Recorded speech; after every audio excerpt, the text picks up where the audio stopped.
Bueno, en esta oportunidad estamos presentando lo que es la NIC número 37 para el curso de Normas Internacionales de Información Financiera que tenemos acá en la Universidad Peruana Unión. Y la NIC 37, bueno, se llama Provisiones, Pasivos Contingentes y Activos Contingentes. Que a continuación, bueno, vamos a dar los temas relativos a tratar en esta NIC.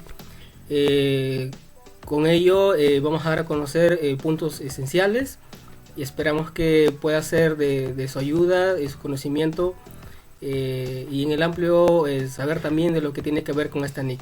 A continuación seguimos con los temas que vamos a presentar. El objetivo de esta norma es asegurar que se utilicen las bases apropiadas para el reconocimiento y la medición de las provisiones de pasivos contingentes y activos contingentes, así como que se revele la información complementaria suficiente por medio de las notas, como para permitir a los usuarios comprender la naturaleza, calendario de vencimiento e importes de las anteriores partidas. Asimismo, vamos a ver el alcance. El alcance de esta norma debe ser aplicada por todas las entidades al proceder a contabilizar sus provisiones, pasivos contingentes y activos contingentes, excepto aquellos que se deriven de los contratos pendientes de ejecución, salvo si el contrato es de carácter oneroso, y aquellos de los que se ocupe alguna otra norma. Asimismo, vamos a ver las definiciones. Una de ellas son los pasivos, que son las obligaciones presentes originadas por un evento pasado del cual se espera que resulte un flujo de recursos en salida. Las provisiones son pasivos sobre el cual existe una incertidumbre respecto a su monto y también el vencimiento. En las obligaciones tenemos dos tipos, que son las legales y las implícitas. En los legales vamos a ver los contratos, las leyes y legislación. En las implícitas se establece un patrón por una conducta del pasado, las políticas publicadas, estado actual suficiente específico y la entidad ha creado una expectativa válida a las otras partes que cumplirá dichas responsabilidades. Asimismo, vamos a definir el pasivo contingente. ¿Qué es un pasivo contingente? Dice que es una obligación posible surgida a raíz de sucesos pasados, cuya existencia ha de ser confirmada solo por la ocurrencia o la falta de ocurrencia de uno o más hechos futuros sucesos inciertos que no están enteramente bajo el control de la entidad.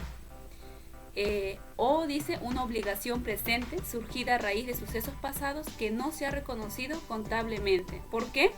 Porque dice que no es probable que para satisfacerla se vaya a requerir una salida de recursos que incorporen beneficios económicos. También el importe de la obligación no puede ser medido con la suficiente fiabilidad. Un activo contingente es un activo de naturaleza posible, surgido a raíz de sucesos pasados, cuya existencia ha de ser confirmada solo por la ocurrencia, o en su caso, por la no ocurrencia de uno o más eventos inciertos en el futuro, que no están enteramente bajo el control de la entidad. Bien, amigos, vamos a continuar lo que es con la exposición. Vamos a hablar en esta oportunidad sobre el reconocimiento y la provisión. Mira, hay ciertas características que nosotros debemos reunir para nosotros poder hacer el reconocimiento y luego provisionarlo. Mira, una de ellas nos dice que cuando la entidad tenga una obligación, nosotros debemos provisionar siempre y cuando la empresa anteriormente haya hecho algunos casos y tiene una obligación, ya sea legal o implícita, como nos menciona aquí la diapositiva.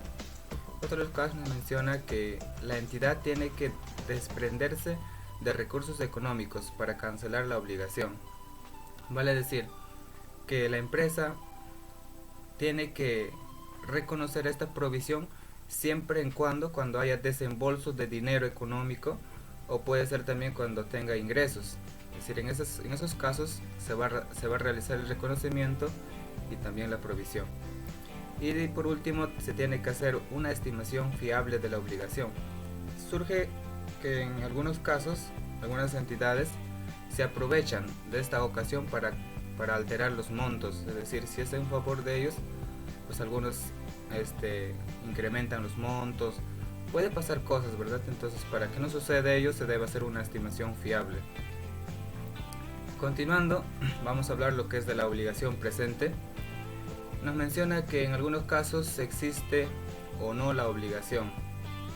Es decir, sí o sí tiene que haber una obligación para que nosotros podamos realizar el reconocimiento o la provisión. También nos habla que debe haber evidencias. Sin evidencias nosotros no podemos sustentar el caso, ya sea para que salga dinero o para que ingrese dinero. También la entidad debe proceder la existencia de la obligación, es decir, ya cuando una vez se encuentre la obligación, la empresa encuentre ese hecho, entonces ellos continuarán procediendo con la obligación. Entonces han identificado que ellos tienen una obligación, entonces siguen la secuencia. Una vez que ellos estén siguiendo la secuencia y también tengan las evidencias, deben tener también, dice muy adicional, la opinión de expertos. Es decir, ¿no? Se necesita sí o sí la opinión de algunas personas terceras para que sea más evidente el caso. Y por último, preparar un informe. Y luego presentar un pequeño ejemplo de un proceso judicial, de un suceso pasado. Bueno, de hecho, ¿no? Un proceso judicial viene surgiendo desde hechos pasados y pues en el futuro se va a ir bien resolviendo. Puedes perder también. Mira, lo primero que se debe hacer es el proceso judicial. Muy aparte de ello, se debe adjuntar las evidencias necesarias. Y por último, la opinión de un experto y luego informar. Vamos a hablar también lo que es del suceso pasado. ¿Cuándo se da un suceso pasado? Se denomina específicamente un suceso que da origen a la obligación. Claro, está bien claro, ¿verdad? Nosotros vamos a identificar la obligación o su origen comienza cuando haya surgido en hechos pasados. Sería sucedió años anteriores, puede ser que la empresa, vamos a suponer al inicio del año, surja una obligación, un problema, y esto está en proceso. Entonces al finalizar el año pues hacen un recuento, ¿no? Entonces puedan ellos identificar que el hecho ha pasado en sucesos pasados. También como consecuencia contrae pago.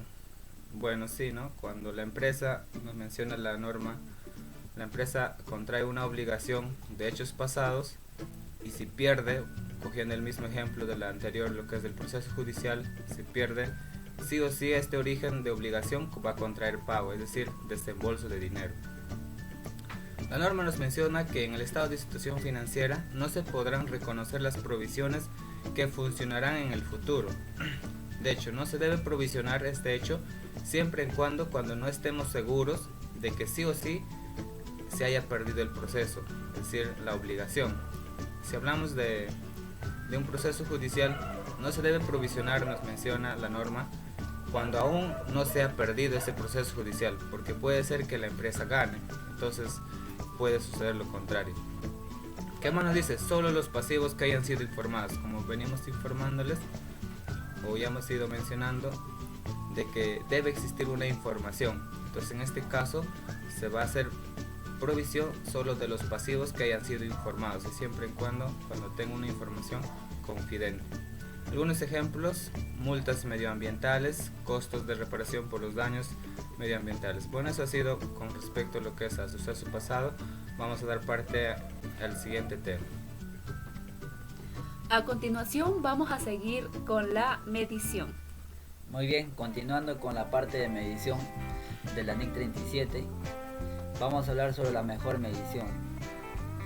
La mejor estimación o precio o valor del desembolso necesario para cancelar la obligación presente vendrá constituida por el importe evaluado de forma racional o razonablemente que la empresa tendría que pagar para cancelar la obligación al final del periodo sobre el que se informa.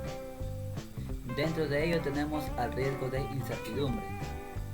Para realizar la mejor estimación de la provisión debemos tener en cuenta ser tenidos en cuenta los riesgos e incertidumbres que inevitablemente o inesperadamente rodean a la mayoría de los sucesos y las circunstancias concurrentes a la valorización de la misma. Ahora, un ajuste por la existencia de riesgo puede aumentar el importe por el que se mide una obligación. Aquí debemos tener en cuenta lo siguiente: es preciso tener cuidado para evitar la duplicación de los ajustes por riesgos e incertidumbre. Dentro de la NIC 37 también tenemos el valor presente. Dice, cuando resulte un importe del efecto financiero producido por el descuento, el importe de la provisión debe ser el valor presente de los desembolsos que se espera sean necesarios para cancelar la obligación. Ahora, los sucesos futuros que pueden afectar a la cuantía necesaria para cancelar la obligación deben ser objeto de reflejo de la evaluación de la misma, siempre que haya una evidencia objetiva suficiente de que puedan aparecer efectivamente. Por ejemplo, la entidad puede creer que el costo de limpiar un determinado emplazamiento industrial o un determinado hogar al final de su vida útil puede que quede reducido gracias a futuros cambios en la tecnología. Es un ejemplo. Ahora otro ejemplo. Las reducciones de costos relacionados con el aumento de experiencias asociadas con la aplicación de la tecnología actual. Por ejemplo, incrementar máquinas que estén de última tecnología. Al evaluar el importe de la provisión, las ganancias que tú obtienes de la disposición de activos no deben ser tenidos en cuenta. Eso concerniente a las disposiciones esperadas en efecto de activos. Ahora vamos a continuar con la exposición de amigo Patrick, quien les va a hablar sobre reembolsos y cambios en el valor de las provisiones.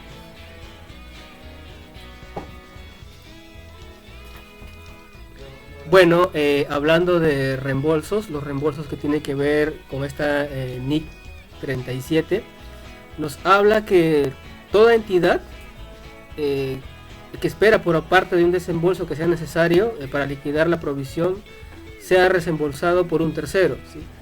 Tal reembolso será objeto de reconocimiento cuando sea prácticamente seguro. De hecho, esto es importante porque toda entidad necesita los reembolsos necesarios, sea de un activo por parte de un tercero, para generar mayores utilidades o mayores ganancias dependiendo de la actividad económica que ésta siga. Además nos dice que las entidades pueden considerar el hecho de que un tercero se hará cargo de la totalidad, o sea, la totalidad del activo que está adquiriendo, o tal vez por una parte del desembolso requerido para liquidar una provisión. De hecho, podemos dejar un ejemplo, ¿no? Por ejemplo, a través de la existencia de contratos seguros, las cláusulas de indemnización o garantías de proveedores, cuando uno hace la adquisición de un bien o de un activo. De hecho, es parte de los reembolsos. Cambios en el valor de las provisiones. Estos son objetos de revisión al final de cada periodo. De hecho, una provisión se ve al final casi de un periodo para poder evaluar los costos que van a generar, de hecho, cuando se genera una provisión o un valor una provisión. Cuando se haya causado el descuento para determinar el importe de la provisión, el importe en libros aumentará en cada periodo. Nos dice también que cada provisión deberá ser utilizada solo para afrontar los desembolsos para los cuales fueron reconocidos. De hecho, una provisión debe ser solamente utilizada para este tipo de actividades que se llaman desembolsos y deben ser reconocidos como ellos. No se debe utilizar para otro tipo de actividades. Además, vamos a hablar acerca de la aplicación de las reglas de reconocimiento y medición. Nos habla de tres. Una de ellas es las pérdidas futuras derivadas de operaciones. De hecho, nos dice que no se deben reconocer las provisiones por pérdidas futuras, es decir, no se debe reconocer algo que se espera que vaya a pasar, tiene que ser lo que está pasando actualmente. El deterioro del valor de los activos se debe comprobar según la NIC 36. De hecho, la NIC 36 nos habla acerca del deterioro de activos fijos. También en el segundo punto hablamos de contratos de carácter oneroso, es decir, si la entidad tiene contratos onerosos, se deberá reconocer y medir en los estados financieros como provisiones. De hecho, es un parte importante, porque es ahí donde se va a reconocer y medir los estados financieros, ¿no? Netamente con las provisiones dadas en ese momento. Y la reestructuración os habla acerca de las ventas o liquidación de una línea de actividad, cambios en la estructura de la gerencia o reorganización. De hecho, que para esta aplicación de reconocimiento es muy importante que hablemos de reestructuración. De hecho, va a ser una parte esencial porque habla acerca de los cambios en la estructura de la gerencia, cómo están reconociendo en el cambio, por ejemplo, del que estamos hablando de los activos contingentes y activos no contingentes. Información a revelar, nos habla acerca de lo que, por ejemplo, nos dice que para cada tipo de provisión la entidad debe informar acerca de qué debe informar, de los importes de los libros al principio y al final del periodo, o sea, cuando se comienza a registrar todas las actividades económicas hasta el final de todo el ejercicio económico de un periodo. También las donaciones, incremento de provisiones. Disposiciones transitorias. Dice que la entidad debe contabilizar el efecto de adoptar esta norma, ya sea en la fecha de entrada en vigencia o anterioridad de la misma, ajustada al saldo inicial de las ganancias acumuladas en el periodo en que se decida su aplicación contable. Y la fecha de vigencia de esta norma, la NIC 37, nos dice que esta norma tiene vigencia para los estados financieros anuales a partir del 1 de julio de 1999, es la cual tiene vigencia hasta estos momentos, hasta este año. Ya habiendo evaluado todo y habiendo tocado temas importantes acerca de lo que tiene que ver con la NIC 37, vamos a ver un pequeño caso práctico para esta norma internacional de contabilidad número 37. Nos dice pérdida por litigio. Vamos a ver su tratamiento contable, también cómo se registra también de acuerdo al reconocimiento y medición de la NIC 37. Nos dice que durante el año 2008 la empresa El Vivo SAT tomó conocimiento de un juicio iniciado por un trabajador en su contra, alegando prácticas discriminatorias, la que ha aprobado fehacientemente y por lo que exige una indemnización de acuerdo con la opinión del asesor legal y que hace suya la gerencia de la empresa. Considera que este juicio les va a generar pérdidas en el futuro, que no puede determinar con exactitud el monto de la pérdida, pero basado en el monto de la demanda por su mejor estimación de un flujo de salida de recursos el 31 de diciembre del 2008 es de 48.000 soles. Pregunta: ¿cuál es el tratamiento contable a seguir? La solución a este caso es la siguiente. De acuerdo con lo normado en el párrafo 14 de esta NIC 37, efecto de determinar la correcta afectación contable, debemos realizar la siguiente análisis. ¿Existe una obligación presente? Si ocasiona salidas de recursos, si se puede estimar el importe, si en consecuencia se debe efectuar la provisión de la probable contingencia. La contabilización respectiva a este caso sería la siguiente, pues no vamos a debitar los 48.000 soles por la provisión para litigios, lo que tiene que ver con costo, y acreditamos a la cuenta 481, que es provisión para litigios, en este caso por la provisión por la posible pérdida en litigio laboral. Y hacemos el asiento por función, tomando las cuentas 94.5, evaluación de deterioro de activos fijos y provisiones por el mismo monto de 48.000, y contra la cuenta 781, cargas cubiertas por provisiones, como glosa por el destino de las provisiones de pérdida por el litigio, ¿no? Todo ello fue con referencia a la NIC número 37. Agradecemos su atención y bueno, esperamos que les haya servido mucho para su conocimiento práctico y bueno, será hasta otra oportunidad. Muchas gracias.